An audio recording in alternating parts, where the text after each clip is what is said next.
পাবনার Ishwardi bypass rail স্টেশনে train লাইনচ্যুত হওয়ার ৬ ঘণ্টা পর ঢাকা উত্তরাঞ্চল রুটে ট্রেন চলাচল স্বাভাবিক হয়েছে। রাত ১০টার দিকে বাইপাস স্টেশনে আটকে থাকা আন্তনগর লালমনি এক্সপ্রেস ট্রেন ঢাকার উদ্দেশ্যে ছেড়ে যাওয়ার মধ্য দিয়ে ট্রেন চলাচল স্বাভাবিক হয়। পাকশী বিভাগীয় রেলওয়ে ব্যবস্থাপক আবু হেনা মোস্তফা আলম জানান, বিকেল ৪টার দিকে ঢাকা থেকে ছেড়ে আসা পঞ্চগড়গামী একতা এক্সপ্রেস ট্রেনের পাওয়ার কারের ৮টি চাকা ঈশ্বরদী বাইপাস স্টেশনের অদূরে পূর্ব পাশে লাইনচ্যুত হয়। এতে ঢাকার সাথে পার্বতীপুর রুটের ট্রেন চলাচল বন্ধ হয়ে যায়।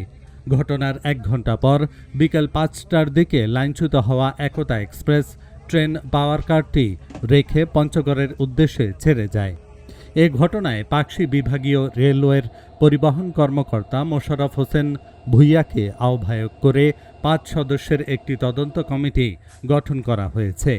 আগামী ৩ কার্য দিবসের মধ্যে তদন্ত কমিটিকে এ ঘটনার প্রতিবেদন দাখিল করতে বলা হয়েছে। আনুমানিক ৪টার সময় এই অ্যাক্সিডেন্টটা হয়। এরপরে যেহেতু সর্বশেষ পাওয়ার কার আমরা বলি WJPCR, এইটা লাইনচ্যুত হওয়ার কারণে এর সাথে আরেকটা কোচ সহ আমরা এটা এখানে রেখে দিছি। বাদবাকিগুলা ৫টার দিকে একতা ট্রেন তার গন্তব্যের দিকে চলে যায়, আর ওখানকার যে প্যাসেঞ্জার ছিল তারা অন্যান্য কোচে উঠে যায়। আর একই সাথে আমরা যেটা চাচ্ছি, যে পাশে দেখতেছেন পাওয়ার কারের ক্রেনের রিলিফ ট্রেনের যে ইঞ্জিন, এটাকে আমরা এখন মাঝগ্রামে পাঠিয়ে দেবো এবং আমাদের একটা মাত্র ট্রেন আছে এদিকে, সেটা হচ্ছে পদ্মা হচ্ছে ঈশ্বরদী দিয়ে আমরা ঢাকায় পার করে দেবো। আর এটা মোটামুটি আনুমানিক আমি আশা করতেছি 7টার মধ্যে এটা ক্লিয়ার হয়ে যাবে। 7টা বলতে কি হয়তো বা 10 মিনিটের মধ্যে এটা ক্লিয়ার হয়ে গেলে আমাদের ওই 2 নম্বর লাইনটা ঠিক হয়ে যাবে। আর 2 নম্বর লাইনটা ঠিক হয়ে গেলে আর ওখানে আমরা আমাদের মিটার গেজ লাইনে কিছুটা এফেক্টেড হয়েছে, এটাকে আমরা ঠিক করে আমরা লালমনিটা ছেড়ে দিতে পারবো।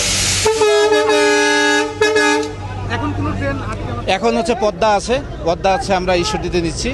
ঈশ্বরদীতে এটা চলে যাচ্ছে, দেখতে পাচ্ছেন এটা বাইপাসে মাঝগ্রামে চলে যাবে। এটা ক্লিয়ার হয়ে গেলে তখন আমরা পদ্মা ছেড়ে দেবো। একটু সাময়িক সমস্যা হচ্ছে পদ্মা এবং লালমনির জন্য, আর অন্যান্যগুলা আমরা আশা করি আর তেমন কোনো শিডিউল কোনো বিপর্যয় হবে না।